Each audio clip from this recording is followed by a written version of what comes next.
Today I bring to you a short story written by Rabindranath Tagore.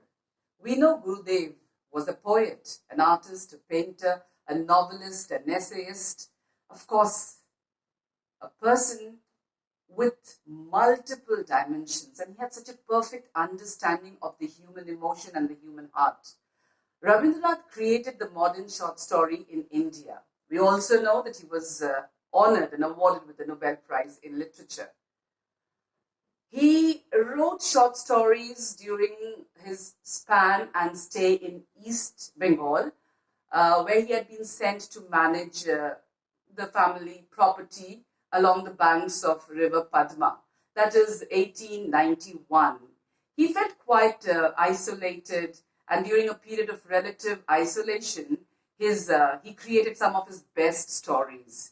His stories depict vivid images of life and landscape, of love and loss, city and the village. And all these sentiments are perfectly mirrored in the story The Postmaster. So here I am today to retell the story The Postmaster. The Postmaster is a young Calcutta boy who was posted in Ulapur, which is a village in rural Bengal. Ulapur had an indigo factory, and the proprietor of the factory had set up the post office. Now, when the young postmaster landed in Ulapur, he felt absolutely like a fish out of water. He was separated from his family. He did not like the place that was all filled with trees and ponds and sheds and no proper buildings or roads that he had seen in the city. Also, he missed his family. But anyways, he took up the job. He could not communicate with the factory workers because he was too educated. He was either considered to be proud or ill at ease. Somehow, he continued to spend his time. He also tried writing poetry. From time to time. But nothing could really make him stay in Ulapur. The desire just left him. He felt very, very lonely, intensely isolated from the rest of the world. Now, there was another character called Ratan. Ratan was the girl servant. She's a young girl, barely 12. She's standing on the threshold of adolescence, and she works for all the postmasters that come there to stay. Ratan basically does the household chores in return for the meals that she gets. She keeps the house clean, does the little chores along with the postmaster, and waits outside the shed. Now, the postmaster is lonely, isolated, away from his family, doesn't like the village. The setting is so dull, so morose.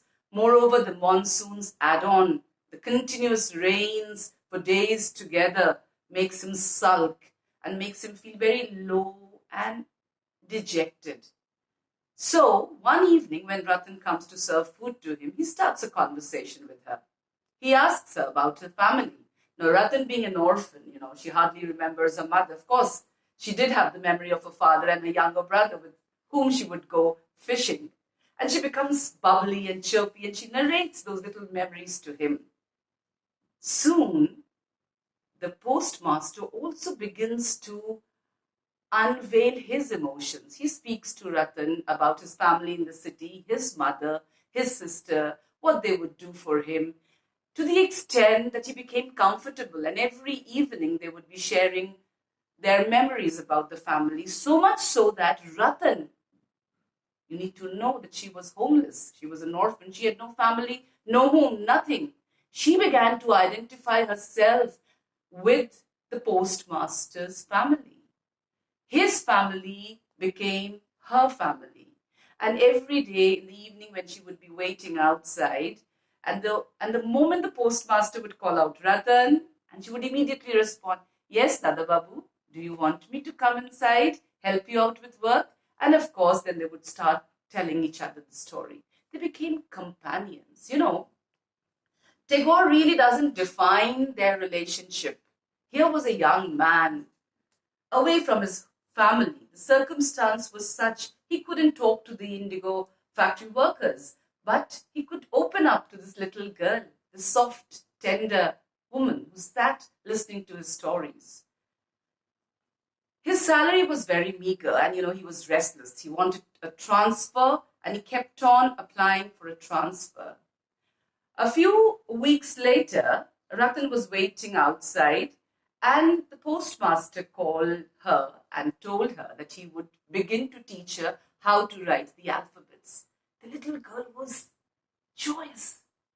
She instantly began to bond with this man whom she called Dada Babu. And such a sense of being, felt, a sense of being alive. She began to treat him as her family. And of course, he began to teach her. And she was a good pupil. She would sit outside after the chores were done and, revise her work, revise her alphabets, lest the master should call and she should fail to answer. One day, Ratan was waiting, outside for the call for her master to call her. But he did not call her that day. She became a little worried. Late in the evening, she stepped inside the shed and found that the postmaster was lying sick. She touched his forehead and realized he had high fever. Instantly, Ratan, that young little girl of 12, turned into a nurse. She absolutely modified herself into the role of a mother. She took care of the postmaster, fed him the required meals and the medicines that were required, and nursed him back to health. Once the postmaster was back into health, Ratan went outside, took her seat there, lying under the guava tree, waiting for the master to call. And then, after a few days, the master called her. The postmaster told Ratan, "Ratan, I'm going home." Ratan said, "When are you going to come back, Dada Babu?" The postmaster said, "I'm not going to come back, Ratan." The postmaster was going back. His transfer requests had been rejected, so he had completely decided to quit. And he had resigned from the post. He was going back to his home, to his city forever. Ratan was astounded. She could not understand. Her little heart began to break. The only person she felt was her family was going away. She was quiet the entire evening. Unwillingly, the little girl did her chores. Gathering some courage, she went up to the postmaster and said, "Dada Babu, will you take me home with you?" The postmaster was baffled at the question, and he said, "What an idea! How can I do that?" That mockful reply broke Ratan's heart into pieces. That night, the little girl could not sleep. She could not understand why Dada Babu cannot take her with him. The next morning, the boat was there. Everything was done. The trunk was packed. The new postmaster had arrived. Just before leaving, the postmaster called Ratan and said, "Ratan, I have told the new postmaster to be kind with you. I have also told him to take good care of you." Ratan was crying uncontrollably. And she said, No, you don't need to tell anybody. Don't tell anybody to take care of me." And then, just before he was to step on the boat, he told Ratan again, "Ratan, I want to give you something."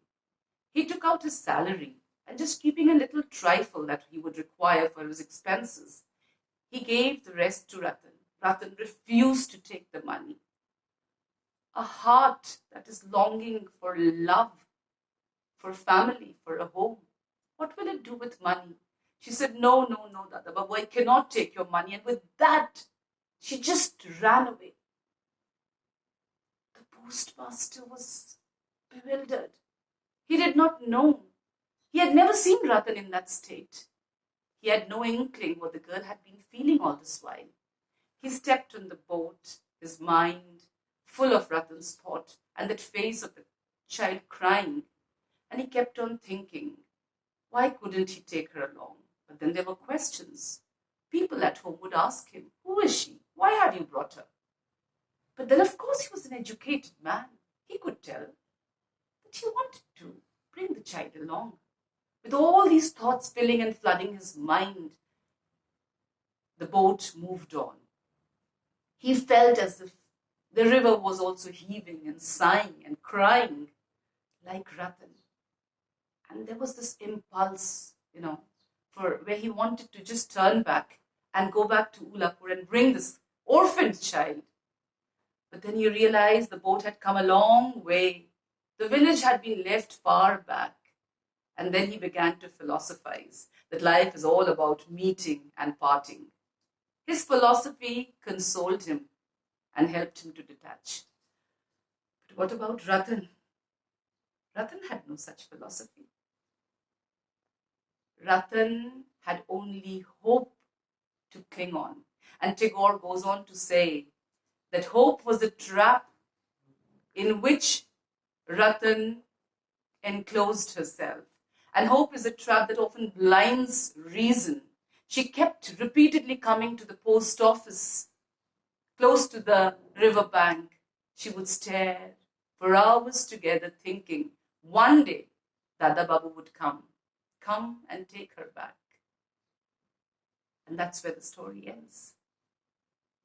The way they were dependent on each other emotionally, the way the two had become companions. It becomes very clear to us that love, companionship, longing, the desire to belong are above social classes and barriers and above age. Nothing can stop two humans who are living in total isolation to become companions. But you see, Tagore, till the end, did not define their relationship. He allowed the reader to understand the deep bonding, which one took very seriously, while the other, the educated one, had his philosophy to cover up. He also tells us that there are not always happy endings to every story. Life can be cruel, life can be unfair. Thank you. With that, I end the story.